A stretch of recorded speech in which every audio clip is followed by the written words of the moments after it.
ମୁଁ ତତେ ଛାଡ଼ିବିନି ରୁହି, ତତେ ମୋ ଶକ୍ତିକୁ ଛଡ଼େଇ ନେବାକୁ ମୁଁ କେବେ ବି ଦେବିନି। ଦୁଇ ଜଣ ମା ଓ ବାପା ଆସି ଚିକି ଠାରୁ ତା ଛୁଆକୁ ନେଇ ଯାଉଛନ୍ତି। ଏପଟେ ଚିକି କାନ୍ଦି କାନ୍ଦି କହିବ ମୋ ଶକ୍ତି। ତାପରେ ସେ ଦୁଇ ଜଣ ଛୁଆକୁ ଆଣି ରୁହିକୁ ଦେଉଛନ୍ତି। ତାପରେ ରୁହି କହିବ ତୋ ହାତକୁ ଆସିକି ବି ତୋ ଛୁଆକୁ ତୋ ଠାରୁ ଦୂରେଇ ଗଲା। ଆଉ ଏଇଟା ହିଁ ଏଇ ରୁହିର ଜଲବା। ଏବେ ତୋ ଝିଅ ତୋ ପାଖକୁ କେବେ ବି ଫେରିବନି ଚିକି କହି ଗାଡ଼ିରେ ବସିବେ। ଏପଟେ ଚିକି ବହୁ ଜୋରରେ କାନ୍ଦି କାନ୍ଦି କହିବ ଶକ୍ତି। ତାପରେ ଆକାଶରେ କଳା ବାଦଲ ଆସିଯାଉଛି ଆଉ ବହୁ ଜୋରରେ ମେଘ ପବନ ବି ଆରମ୍ଭ ହୋଇଯାଉଛି। ଦେବୀ ମାଙ୍କ କୃପାରୁ ରୁହିର ଗାଡ଼ି ମଧ୍ୟ ଷ୍ଟାର୍ଟ ହେଉନି।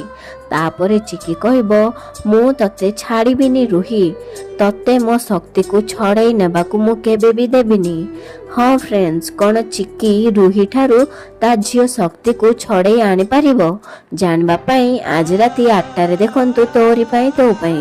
ଭିଡ଼ିଓଟି ଭଲ ଲାଗିଥିଲେ ଲାଇକ୍ କରିଦିଅନ୍ତୁ ଓ ଆମ ଚ୍ୟାନେଲକୁ ସବସ୍କ୍ରାଇବ୍ କରିଦିଅନ୍ତୁ। ଧନ୍ୟବାଦ।